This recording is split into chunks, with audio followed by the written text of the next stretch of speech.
Bienvenue à tous, vous êtes sur Info Hebdo, le rendez-vous d'information et de décryptage de périodicité hebdomadaire, c'est-à-dire tous les samedis donc sur ESAE TV. Info Hebdo vous résume l'actualité de la semaine en 3 rubriques, les infos, la revue hebdo et bien sûr le décryptage. Les associations de consommateurs ont déclaré les journées du mardi et du mercredi journée de boycott des réseaux de télécommunications. Échec ou réussite de l'initiative, nous en parlerons dans le décryptage. La recrudescence de l'insécurité au Bénin, de braquages sanglants ont eu lieu cette semaine.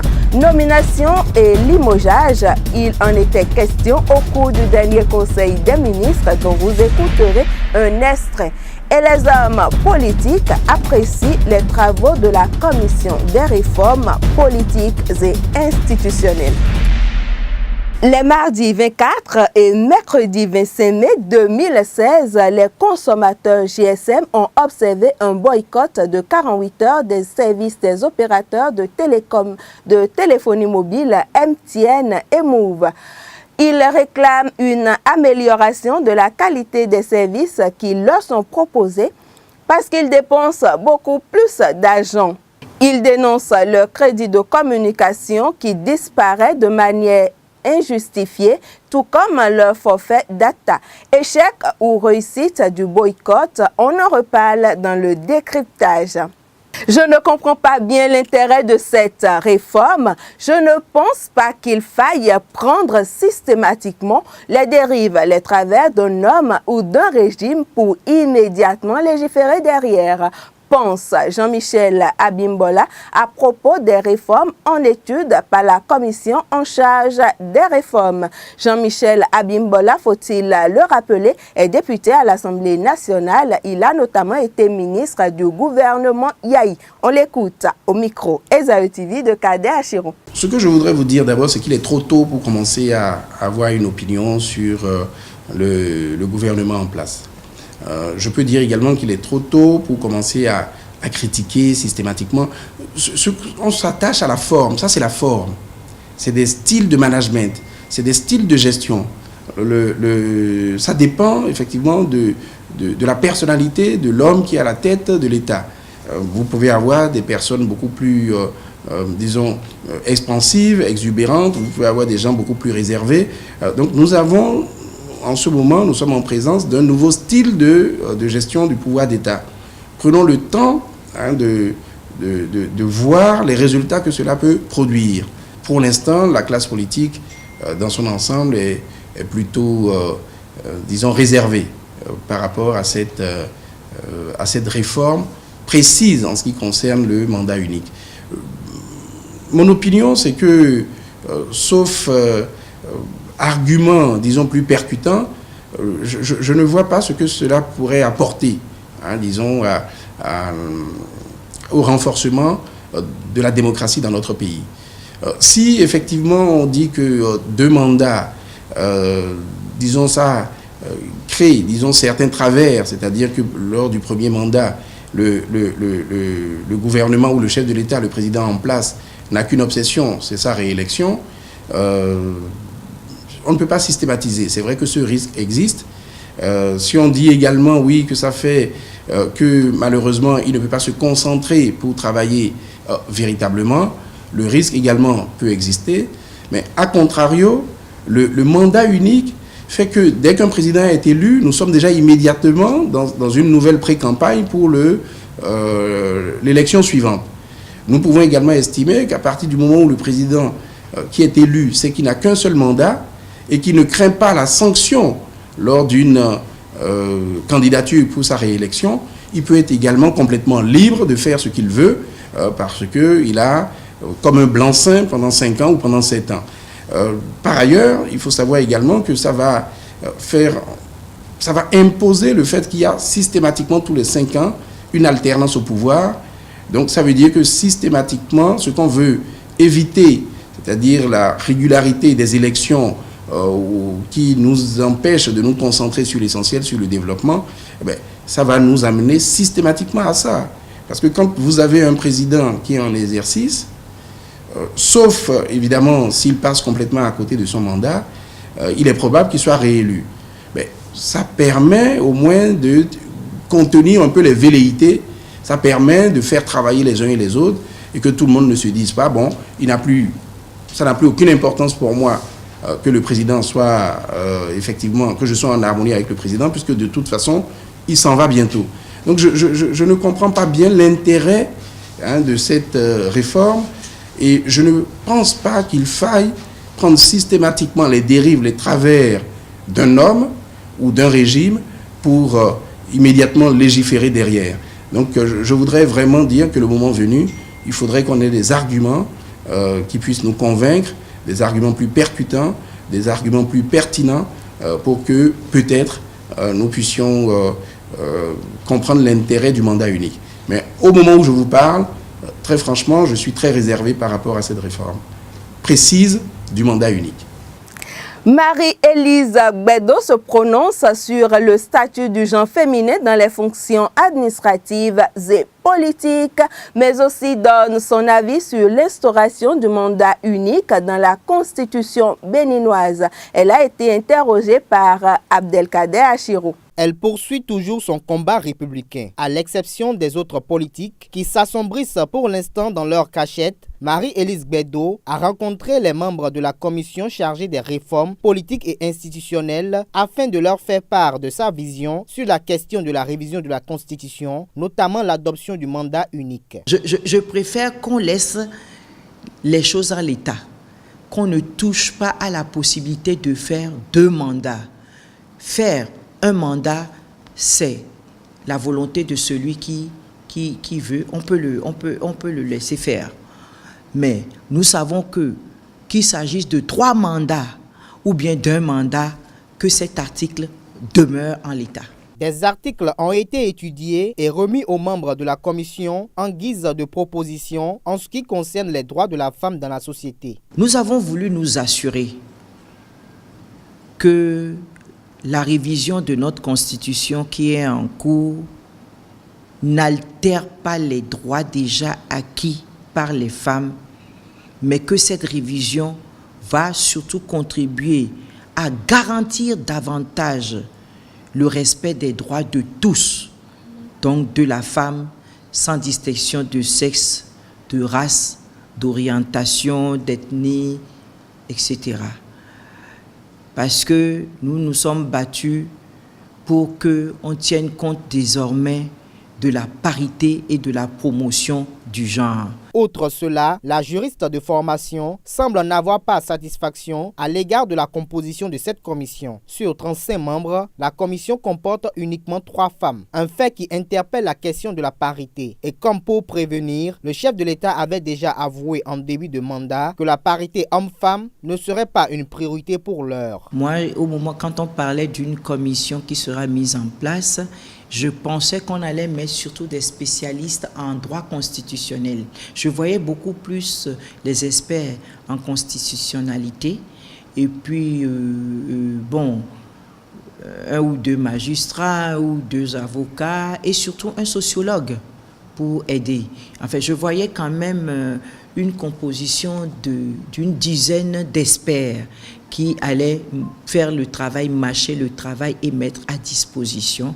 Élise Gbeddo dit avoir fait ses propositions aux membres de la dite commission qui d'ailleurs ont pris le soin de lui prêter attention. Elle a tenu à attirer l'attention sur la place de la femme dans les fonctions administratives, dans les fonctions politiques, pour que certaines dispositions figurent dans la Constitution afin de garantir l'égalité en droit de l'homme et de la femme.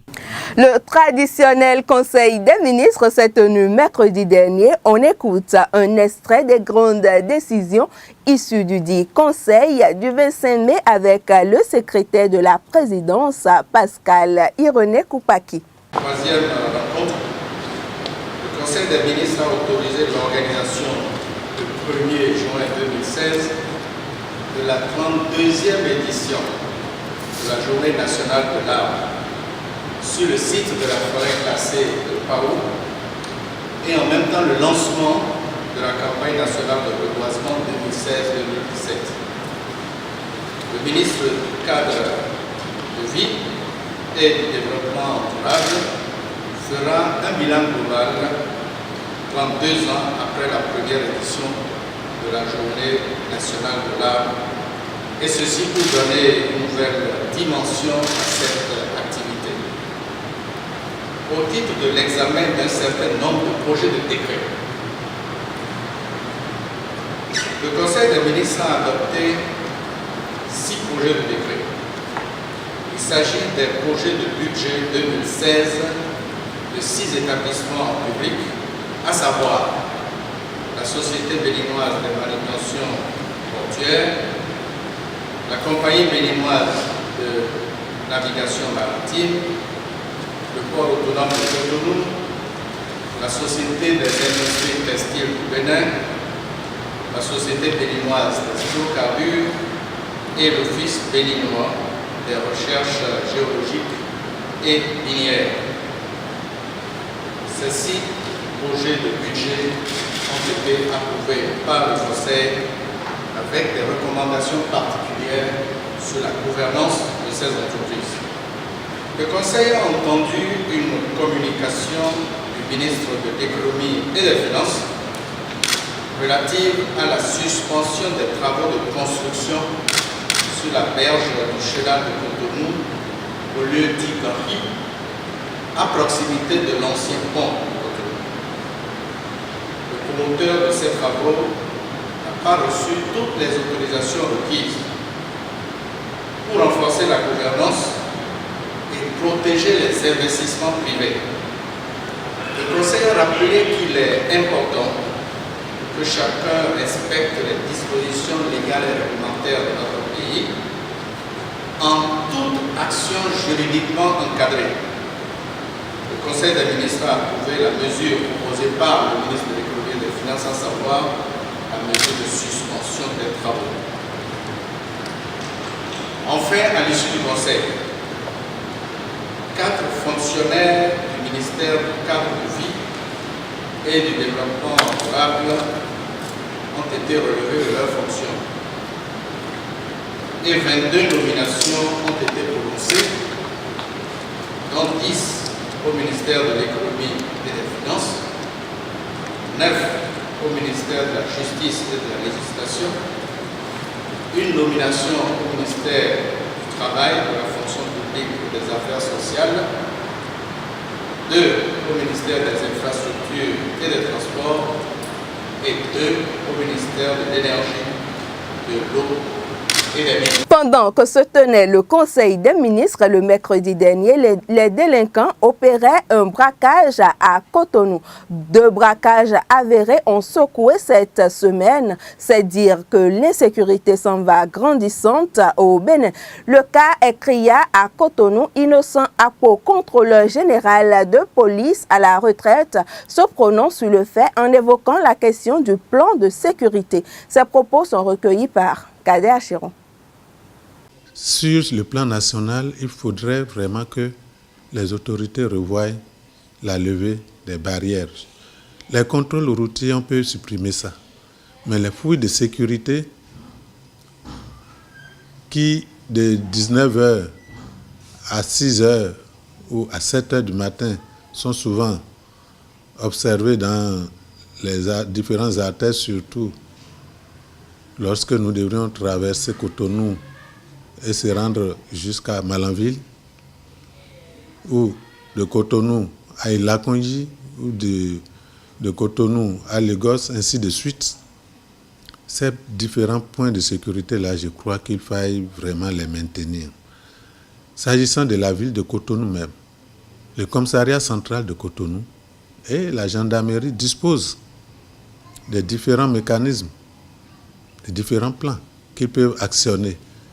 Il faudrait qu'ils aient la bénédiction du ministre de l'Intérieur afin que ces différents plans-là puissent être actionnés. Je crois que ce ne sont pas des plans qui manquent.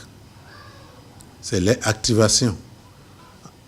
Il n'y a pas de sécurité sans renseignement. Il n'y a pas de sécurité sans renseignement, et c'est d'ailleurs en cela que je disais tantôt que celui que nous avons à la tête de la direction générale de la police aujourd'hui, avec ces différentes unités, et la direction de l'immigration et de l'immigration, qui est pratiquement le laboratoire des renseignements au niveau de la police, ajouté à ce que la gendarmerie fait, je pense que vraiment si le ministre fait un clin d'œil pour la motivation des éléments utilisés dans ces différents services-là, nous aurons des résultats qui quand même seront encourageants pour la sécurisation de Cotonou ou la sécurisation du Bénin.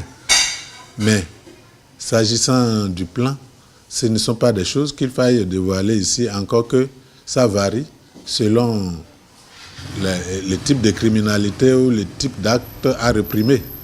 Sylvie Kounako s'est donné pour tâche au cours de la semaine de lire et de relever pour nous les informations parues dans la presse. Elle nous parle de braquage, du Conseil des ministres, de passation de services dans les différents ministères et bien d'autres. Suivez la revue hebdomadaire qu'elle nous propose. Bienvenue à la revue hebdo de cette semaine marquée par plusieurs braquages et des nominations effectuées au Conseil des ministres du 25 mai. Démarrons par les livraisons du vendredi. Scandale au ministère de l'eau. La DRFM, au cœur du détournement des fonds de la journée de l'eau, a annoncé l'Indépendant. L'Indépendant nous a aussi informé d'une gestion scandaleuse des sociétés d'État sous Yahi, en précisant que l'ex-DG Sonacop, Irénée Agossa, écoutée par une commission d'enquête. Polémique autour de la proposition du mandat unique, une manœuvre des anti-révisionnistes pour noyer le projet. L'opinion aujourd'hui a constaté un grand fossé entre ce que les politiciens disent devant caméra et micro et ce qu'ils mijotent. L'information qui a fait la une de plusieurs journaux le jeudi, c'est le Conseil des ministres. 24 nominations prononcées, 4 cadres limogés, nous a appris Matin Libre. L'Audace Info a précisé qu'il y a nomination du colonel Tossou Pierre Claver, un cadre expérimenté à la tête de la douane béninoise. Le Matin a publié les importantes mesures du Conseil des ministres du mercredi 25 mai. Regain de braquage et d'insécurité au Bénin. Le Matin ramène les forces de sécurité au banc des accusés. À en croire Diakpata, il faut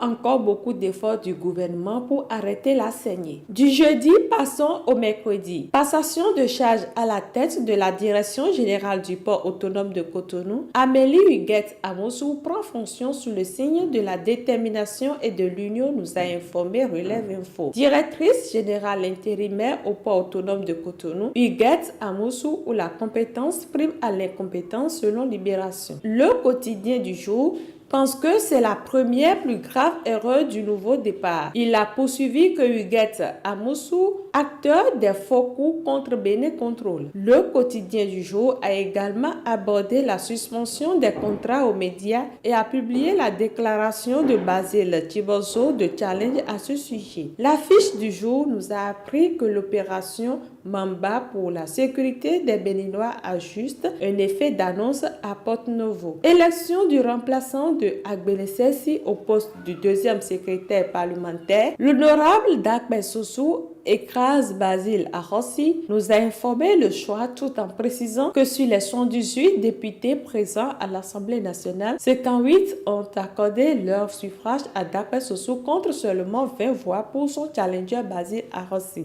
Le potentiel a affiché sur sa première page du mardi qu'en riposte au désagrément à eux causé par certains réseaux GSM, les consommateurs boycottent MTN et Move pour 48 heures. À la même date, la guérite avait ses lecteurs qu'à compter de la rentrée prochaine, les apprenants béninois seront au cours de 8h à 14h. Relevé de ses fonctions en Conseil des ministres, Hervé Fanigbe refuse de passer service et défie l'autorité de son ministre de tutelle. Coup d'œil à rédiger les détails de cette information à la page 5 de sa parution du lundi. Polémique autour de la suspension des DG sous Hervé Réhomé, scandale au CNCB, s'est exclamé la diaspora de Saba dans sa parution du lundi. Merci de nous avoir suivis. Si je peux désormais m'asseoir, c'est dire que la rubrique a changé sur Info Hebdo. C'est l'heure du décryptage. Décryptage qui se passe autour des sujets suivants. échec ou réussite du boycott des GSM mardi et mercredi dernier, les nominations et limogeages dans les ministères, c'est suite au Conseil des ministres. Nous allons aussi parler des commissions de réforme, notamment du mandat unique. Je commence par vous, Cadet Achirou. Dites-nous, le Conseil des ministres, vous y étiez? Oui, j'y étais. Vous avez donc suivi, comme tout le monde, qu'il y a eu des nominations et qu'il y a aussi eu des limogeages. Il y a eu 24 nominations et 4 limogeages. Des limogeages qui se sont appesantis surtout au ministère de l'eau, si on peut l'exprimer ainsi. Et il y a eu le DG des eaux et forêts qui a été relevé avec son DGA. Il y a aussi le Sénagref qui a perdu son directeur général, qui a été remplacé par un intérimaire. Les structures, les inspections des forestiers aussi, je parle des structures d'inspection départementaux, mais des structures départementales plutôt, ont été remplacées. Ils ont eu d'intérim, puis ils ont été sautés. Voilà ce que je peux dire. Les 24 nominations, le secrétaire général, ministre d'État, et à la présidence n'a pas lu. Cela figure dans le communiqué final qui a été envoyé aux organes de presse, la presse écrite. Est-ce que vous avez lu le communiqué? Oui, j'ai jeté un coup d'œil sur le communiqué. J'avoue qu'il a été vraiment tumultueux de l'avoir parce que sur tous les journaux, pour la plupart que j'ai parcouru, à part le matinal, je n'ai pas retrouvé ça dans certains autres. Et j'ai pu voir un peu les nominations qui ont été faites. Et cela m'amène à poser une question de savoir est-ce que le gouvernement rend fidèlement compte vraiment de tout ce qui est décidé en Conseil des ministres. Ou bien toutes les décisions ne sont pas prises en Conseil des ministres, c'est peut-être le chef d'État arrivé à la maison le soir, qui prend son téléphone et prend des décisions. Ça, c'est encore un problème parce qu'il y a des décisions qui sont prises en Conseil des ministres, il y a des nominations qui sont faites. Et c'est après, c'est hors du Conseil des ministres en fait qu'on apprend après que bon, tel a été nommé ou bien tel a été fait ci, fait ça. Et ça crée peut-être parfois des polémiques et une psychose au sein de la population. Voilà. Merci Cadet Achirou. Enoch Laradé, qu'est-ce qui vous a intrigué dans les différentes nominations et limogeages du dernier Conseil des ministres? Le secrétaire Pascal René-Koupaki fait le point du Conseil des ministres à la présidence et ne notifie aucun nom de ceux-là qui sont limogés ou de ces personnes-là qui sont nommées. Et que déjà, bien avant le Conseil des ministres, on voit déjà quelques noms qui figurent déjà dans les réseaux sociaux. Et je me demande s'il y a encore un secret au niveau du palais de la République, où il y a fuite, il y a tellement de fuite des informations. Et c'est quand même bizarre, on n'a pas ces noms-là dans le Conseil des ministres. Non, mais est-ce qu'après le Conseil des ministres, vous avez quand même eu les noms? Ça n'a pas été facile, parce que le soir du Conseil des ministres, j'étais dans une rédaction et il n'y avait pas de publication. Je crois que c'est carrément le vendredi qu'il y a eu ces noms-là dans les parutions de journaux. Alors que sur les réseaux sociaux, c'était déjà notifié, on voyait clairement déjà ces personnes-là qui sont limogées ou ces personnes qui sont nommées dans différentes structures. D'accord, oui. J'aimerais réagir aussi, parce que puisque Enoch aborde ce sujet, j'ai constaté que dans le point, ils n'avaient pas évoqué que le directeur général de la police a été sauté. Ils n'ont pas évoqué cela. Non, mais ils n'ont donné aucun nom, autant pour les nominations, ils n'ont donné aucun nom, mais les limogeages. Dans la répartition qu'ils ont faite en fait, parce que moi j'ai lu, je n'ai pas compté en fait, mais quand j'ai lu la liste des noms et quand je fais mon petit bilan, je vois qu'il ça dépasse les 24 en fait, nominations qu'on dit. Tu vois que ça autopasse la norme. Mais il y a un truc que confusion. Et il y a un truc que j'apprécie pas aussi dans le gouvernement de la justice, c'est que j'ai compris que quand on veut se débarrasser... S'il vous plaît, il y a des nominations qui sont faites en Conseil des ministres, mais après le Conseil des ministres, avant ou après, il y a des nominations qui continuent. Mais c'est les nominations décidées en Conseil des ministres, c'est de ça que nous parle Pascal René-Koupaki. Vous pouvez continuer. Après cela, j'ai un truc que je remarque dans la méthodologie du nouveau départ, c'est que quand on veut virer quelqu'un, c'est-à-dire on les fait partir en graduation ascendante, quoi. C'est-à-dire on prend le DGA, on limoge le DG, on envoie le DGA là. On ne dit jamais qu'on l'a limogé, il est suspendu. Bon, voilà. Il y a toujours de suspension en fait. Nos concours qui sont suspendus aussi, c'est la suspension, oui. Donc aujourd'hui, maintenant, on suspend, voilà, on y reviendra, on suspend les DG. Et après avoir suspendu les DG, maintenant on fait monter le DGA comme quoi il est DG intérimaire. Et celui-ci, Moi, je trouve ça peut-être un peu embêtant, en fait. C'est embêtant. De nommer quelqu'un Oui. 3 jours, vous le nommez directeur général, et 3 jours après, soit vous l'envoyez encore au fin fond de son grade, ou bien carrément vous l'enlevez de la structure. Je vois que c'est... Je préfère... Je veux quand même qu'en voulant choisir quelqu'un comme directeur intérimaire, que ce soit quelqu'un qui soit peut-être proche de vouloir prendre le fauteuil, ou bien qui soit peut-être proche de la direction, de la prochaine direction. Où on décide carrément de la personne qui va occuper ce poste avant, non, voilà. non. Parce que pour moi, quand on parle d'intérimaire, non. en fait, il faut une longue durée de transition d'abord pour que l'intérimaire. Parce que quand on ne peut pas me dire que, et je sais pas, on nomme quelqu'un d'intérimaire pour une journée ou mais 2 jours, je ne vois pas l'utilité. Je ne vois pas l'utilité. Encore que l'administration actuellement, tout nous ralentit.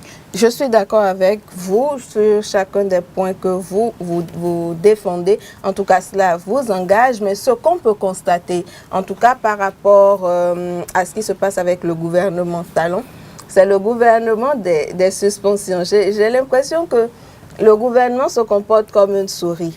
On vous souffle dessus pendant qu'on est en train de vous mordre. Ce qui fait par exemple qu'un DGA se voit nommé DG, il est tout heureux, il n'a même pas le temps de sourire réellement que voilà, il n'est plus DGA, il n'est plus DG et voilà. On a peut-être le cas du CNCB par exemple où le DGA a été fait DG par intérim. Est-ce qu'il a fait une semaine à son poste? Il n'a pas fait une semaine. Il n'a pas fait une semaine, c'est pas bien. Voilà. Nous allons passer de ces nominations et limogeages en Conseil des ministres pour parler du boycott. Quand les consommateurs se fâchent, ils boycottent les services GSM Move et MTN. Kadé Achirou, vous avez téléphoné, vous avez envoyé des SMS le mardi ou le mercredi? Non, le téléphone, c'est une utilité en fait. Moi, j'ai pas pu quand même, moi j'ai pas pu. Et si je dois réagir par rapport à cette situation, j'aimerais dire en fait, les consommateurs, puisque nous avons des associations de consommateurs ici au Bénin, est-ce que ces associations de consommateurs se sont rendues au siège de ces différents réseaux pour échanger avec eux, pour voir un peu s'ils pourraient avoir un terrain d'entente? Parce que pour moi, en fait, envoyer des messages, des photos dans des groupes sur WhatsApp pour dire que mardi, mercredi, on ne communique pas, on n'appelle pas, on ne paie pas du crédit. Si vous devez vous renseigner auprès d'MTN, ils vous diront que peut-être comment on appelle, les chiffres d'affaires journaliers n'a pas baissé. Peut-être si ça a baissé, c'est peut-être au niveau des 2 associations de consommateurs, les patrons eux-mêmes ou bien les autres. Parce que quand on prend MTN et Move aujourd'hui, c'est les réseaux phares. C'est les réseaux que nous utilisons aujourd'hui. Et que le Béninois dise, vous savez, imaginez vous privez en 2 jours de communication, vous vous privez. Moi je me dis en fait, c'est une manière de vouloir punir MTN, mais on ne punit pas MTN en fait, on se punit soi-même. Parce que si je dis que je ne veux pas communiquer pendant 2 semaines, pendant 2 jours, pendant les 2 jours, ça veut dire que tout ce qui est à faire est bloqué. Tout ce qui est, comment on appelle, communication avec parents pour savoir si mes parents sont malades ou autre, tout ça c'est bloqué. Et je décide maintenant que, bon, parce que je veux punir MTN qui me gruge, je décide de me punir. Je trouve ça aberrant. D'accord, merci. Les associations de consommateurs devaient se rendre normalement vers le gouvernement, ou bien, parce qu'il y a des autorités normalement qui sont habilitées à censurer ces réseaux et à prendre des décisions. Oui, c'est dire qu'il vous manque certaines informations parce que les associations des consommateurs, ils ont fait des démarches. J'en ai fait partie, comment on appelle, j'ai même eu à prendre part à certaines de ces activités où ils sont allés même jusqu'au tribunal pour faire certaines choses. Il y a eu des préalables avant le boycott. Mais, ce que moi je parle en fait, c'est l'effet. C'est l'effet que ça va donner en fait. Non, je suppose. Est-ce que vous, par exemple, madame Yannick, excusez-moi de vous poser la question, mais est-ce que je ne répondrai pas de toute façon. Kadé Achirou, on constate que si les consommateurs béninois sont comme vous, c'est dire que ce n'était pas une réussite, ce boycott-là des réseaux GSM. Mais l'analyse que moi j'ai envie de faire, c'est l'analyse du timing. Pourquoi est-ce que les associations de consommateurs choisissent mardi, veille du Conseil des ministres et mercredi, jour du Conseil des ministres pour parler de boycott? Alors qu'on a des parents, on a des amis, on a des alliés qui attendent de nomination et limogeage. Moi, je pense que ce n'était vraiment pas réfléchi et ça m'engage. Et donc, Claradé, réussite ou échec? Non, c'est un échec cuisant. Puisque moi, je ne l'ai pas fait. D'abord, en tant que journaliste, le téléphone n'est jamais off, c'est toujours allumé pour recevoir des appels et mettre des appels. Je crois que c'est un moyen, c'est une stratégie qui n'a pas marché. Il faudra trouver une autre stratégie parce que éteindre son téléphone pendant 2 jours, c'est devenu aveugle pendant 2 jours carrément. Vous ne pouvez rien voir, vous ne pouvez rien recevoir. Ouais. Et puis, quand ils disent d'éteindre le téléphone, couper l'internet et tout ça, ils ont envoyé les images dans les réseaux le jour du boycott, c'est-à-dire le 24 et le 25, ils ont envoyé aussi des images. Si les consommateurs avaient éteint leur téléphone ou avaient coupé l'Internet, comment ils vont recevoir? Et quand aussi ils envoient des images, est-ce qu'ils envoient les mots pour télécharger ces images? Puisque c'est tout ça qui, C'est une publicité MTN. qui consomme. C'est tout ça qui consomme. Ça fait un plus à MTN et Move. C'est ce que eux. D'accord. Enoch Laradé, est-ce que vous pensez que l'action était bien menée? On reproche peut-être les questions de forme, mais du point de vue fond, est-ce que les associations de consommateurs étaient dans leur rôle? Est-ce que vous reconnaissez ces faits qu'ils reprochent au réseau GSM? Oui, je reconnais ces faits. Vous vous sentez grugé? Parce oui. que quand vous prenez MTN ou Move aujourd'hui, excusez-moi, ce sont ces réseaux qui bouffent les consommateurs. Pour rien du tout, on vous prend. C'était surtout des questions d'Internet où on rabaisse les mots parce qu'il y a eu telle loi à l'Assemblée nationale, c'est parce que le consommateur a à avoir là-dedans. Au lieu d'assumer vos arrières, vous estimez qu'il faut couper les mots ou bien il faut augmenter le coût de la communication. Et tout ça, c'est la population, c'est les consommateurs qui en souffrent. Vous voyez, c'était bien réfléchi. Peut-être que c'est la manière dont sur la manière, les associations de consommateurs se sont plantées. Moi, j'ai envie de donner 2 exemples pratiques. Sur mon numéro MTN, par exemple, on m'envoie des messages de proverbes que je n'ai jamais demandé. Et puis, c'est payé. Et on me demande maintenant s'il faut désactiver ce service-là. Il faut que j'envoie stop à un numéro et que ça me coûte 50 francs. Mais moi, je n'ai jamais demandé à recevoir des proverbes. Il faut qu'on arrête, qu'on respecte les consommateurs que nous sommes. Kadia Chirou. Ce que j'aimerais vous dire, en fait, j'ai remarqué cette cabale, en fait, contre MTN. Moi, je n'ai jamais expérimenté Move. Je ne vais pas me prononcer dessus. Mais j'ai remarqué que les consommateurs eux-mêmes activent des services sans le savoir. Soit c'est au cours d'un appel, on appuie une touche sans le savoir, mais c'est en dormant ou je sais pas, en faisant quelque chose, qu'on appuie une touche sans le savoir et on active le service. Et quand ce service commence par nous bouffer, on se plaint pour dire que le service a fait ci, a fait ça. Moi, ce que je trouve de cohérent dans ce que le service reproche à MTN, c'est par exemple quand ils disent que quand il reste 30 secondes dans l'appel, MTN prend jusqu'à 7 à jusqu'à 8 secondes pour dire que bon, votre appel reste 30 secondes. C'est-à-dire les frais que MTN déduit de nos frais pour pouvoir passer leur message. C'est-à-dire, ils nous passent un message, même ils enlèvent ça de nos frais. Ça, je suis d'accord pour. Mais quand on dit que l'Internet est cher, ils font ci, ils font ça. C'est vrai qu'on peut venir à réagir pour dire que MTN grouge. Mais n'oublions pas que le groupe MTN, c'est une entreprise. Le groupe MTN intervient par exemple en Côte d'Ivoire ou au Sénégal où la connexion Internet est meilleure au Bénin qu'au Bénin où nous avons une fibre optique. La connexion au Sénégal par exemple n'est pas du tout à comparer à la connexion au Bénin. La fluidité n'est pas pareille et les coûts aussi. J'allais y venir. Mais est-ce que les contrats qui lient MTN au gouvernement béninois sont les mêmes que les contrats qui lient MTN au gouvernement et de la Côte d'Ivoire dont vous parlez? Est-ce que moi, par exemple, je vous parle de forfait Internet. Forfait Internet. Je veux vous adresser une question. Oui.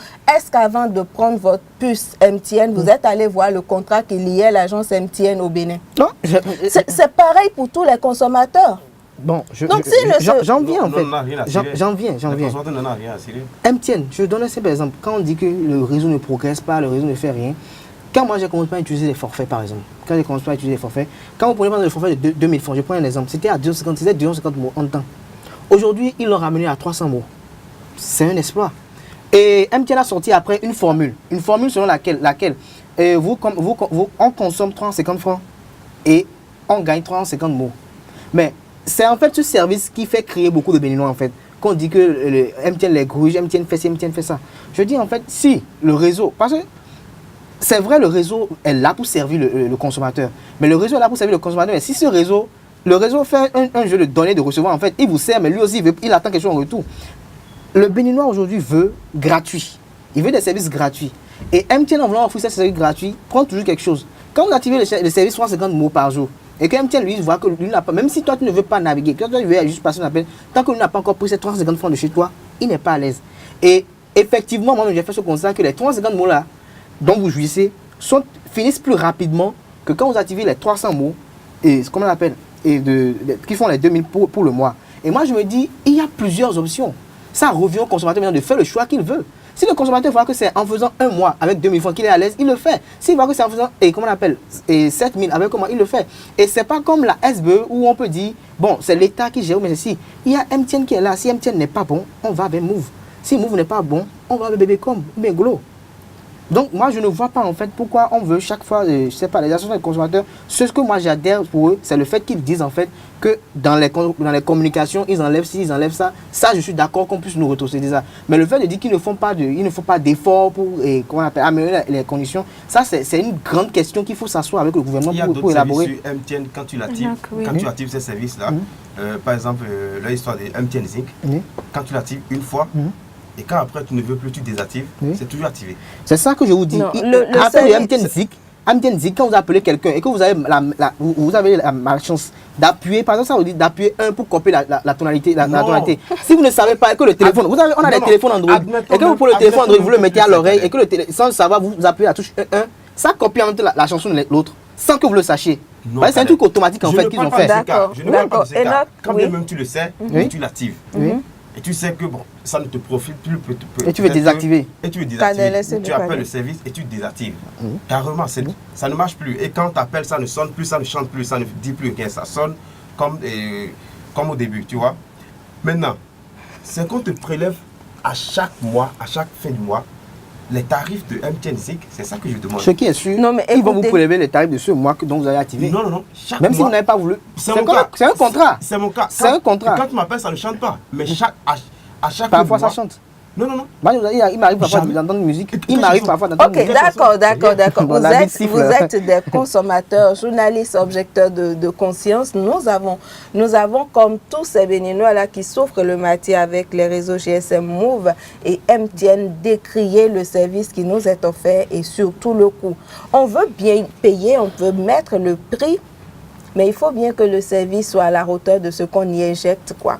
Nous allons passer du boycott manqué, sinon ce n'était pas une grande réussite. Il faut le reconnaître, du boycott donc des réseaux GSM, Move et MTN. Nous allons à présent parler de Kadé Achérou. Vous voulez être président pour 5 ans au Bénin ou vous souhaitez avoir 2 mandats, vous? Moi, je veux avoir 2 mandats. D'accord. Donc, vous l'avez compris, il s'agit du mandat unique que propose le président Patrice Talon. Élise Gbedo dirait, s'il a envie de faire 5 ans, qu'il fasse 5 ans. Mais qu'il n'oblige personne à faire 5 ans comme lui. Je ne sais pas si je limite parfaitement, mais c'est ce que pense Élise Gbedo. Et Enoch Laradé, qu'est-ce que vous pensez du mandat unique? Je ne dirais pas que suite de l'avis de Marie-Élise Gbedo, mais c'est quand même réfléchir ce que pense Élise Gbedo. Parce que quand vous prenez quelqu'un comme Patrice Talon, lui n'avait pas, il n'avait pas le goût de venir un jour, il n'avait pas qu'on appelle l'idée de venir un jour à la tête de la Marina. Et du coup, quand il se voit là, bon, ça ne lui dit rien. Peut-être que lui, il est venu pour travailler pour les Béninois, faire une bonne image de sa personne. Il ne veut pas faire 2 mandats, il veut réduire le mandat à un mandat unique, peut-être 7 ans ou 9 ans, pourquoi pas. On ne sait pas, parce que la réforme est toujours en cours. Mais je crois que, comme le dit Marie-Élise Gbedo, s'il veut faire un mandat et parti, lui n'a qu'à le faire. Mais qu'il ne change pas la Constitution pour dire que le mandat sera carrément unique. Quand quelqu'un d'autre viendra, si c'est pour faire 2 mandats, s'il a la possibilité de faire 2 mandats, il n'a qu'à le faire. Et qu'on appelle, comment il s'appelle, le président, le président de l'Afrique du Sud, Nelson Mandela. Il a eu toute la possibilité de s'éterniser au pouvoir. Mais il ne l'a pas fait. Il a fait seulement un mandat et il a... Donc vous pensez qu'il n'est pas nécessaire, il n'est pas opportun de consigner dans la Constitution qu'il faille faire un mandat ou 2 mandats. Ça revient à la discrétion du président élu. C'est ce que vous pensez, vous? D'accord, Kadé Achérou, mandat unique ou... Moi, je dirais que je vais m'excuser d'être un peu vulgaire. Je pense que le président Patrice Talon se fout de nous. Il est venu avec son nouveau départ, avec sa rupture. Et je constate qu'il veut imposer ce qu'il veut en fait. Il dit qu'il veut instaurer un mandat unique, qu'il veut faire un mandat unique. Lui, Patrice Talon veut faire un mandat unique. Mais ça ne veut pas dire que désormais, si un président vient, il viendra faire un mandat unique. Marie-Elisabeth disait quelque chose. C'est lui qui sait le programme qu'il a. Parce que, en fait, vous savez, un pays, c'est comme qu'on appelle un malade, qu'on amène chez un médecin.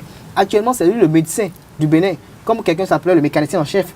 Donc, c'est lui qui sait, avec 5 ans, le programme que j'ai, je peux atteindre cette objectif avec le Bénin. Quelqu'un d'autre viendrait et dira que non, si je veux vraiment atteindre cet objectif pour être réaliste, c'est en 10 ans. Ou bien c'est en 7 ans. Mais quand on dit maintenant qu'on veut amener, et d'abord les arguments qu'il met, les arguments qu'il défend, c'est que quand on veut faire 2 mandats, qu'on est à la recherche du second mandat. Mais je dis là, il ne se comprend pas lui-même.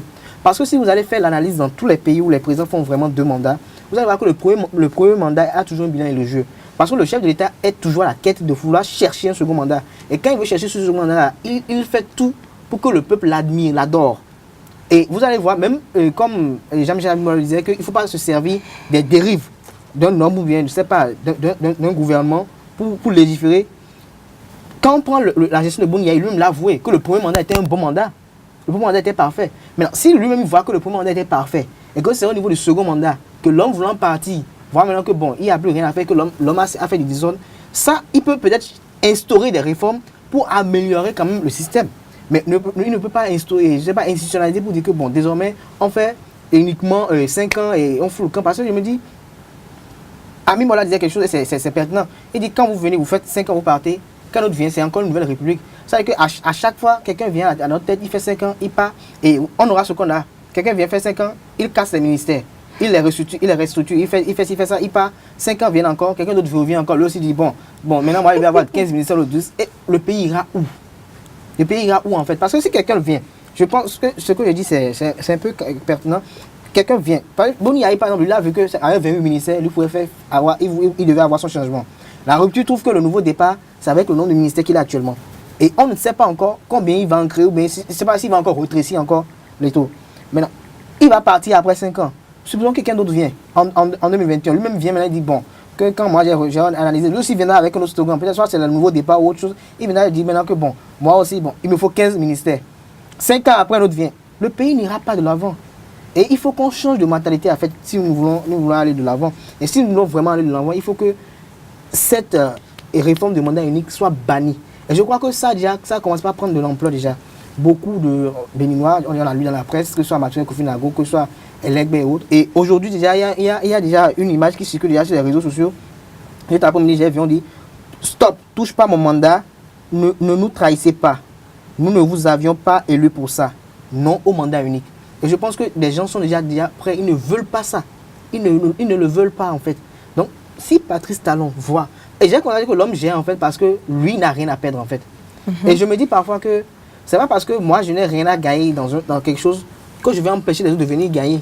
Je trouve ça un peu, je ne veux pas qualifier quand même, mais je trouve pas ça bien.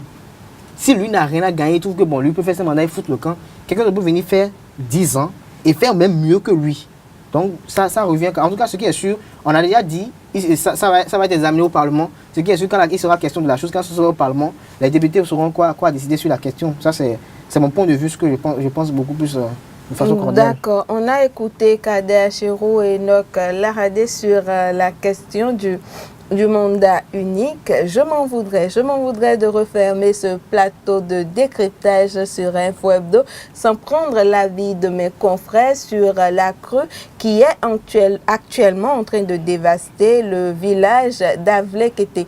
Vous n'étiez peut-être pas sur le terrain comme nous, mais vous avez quand même vu à travers les images ce que subissent ces populations. Kader Achero.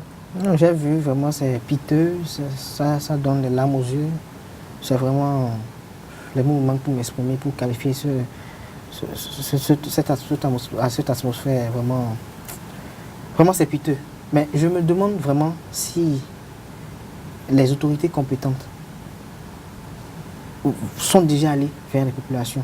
S'ils y sont déjà allés, quelles sont les mesures immédiates qu'elles ont prises? Parce que quand vous voyez des gens, des familles avec des enfants, où une eau en 3 jours fait déjà près de 8 à 7 morts déjà en 3 jours. Et on ne pense pas à cela. On ne pense pas à comment faire, si les évacuer ou même les délocaliser de ça, on ne pense pas à cela. Et vous voyez même les images, c'était sale. Je me demande même comment des hommes des hommes, des Béninois comme moi. À un moment donné, j'ai failli dire même, ils ne sont pas même pas au Bénin, on dirait qu'ils sont au Nigeria ou bien ils sont au Togo. Ça, c'est au Bénin.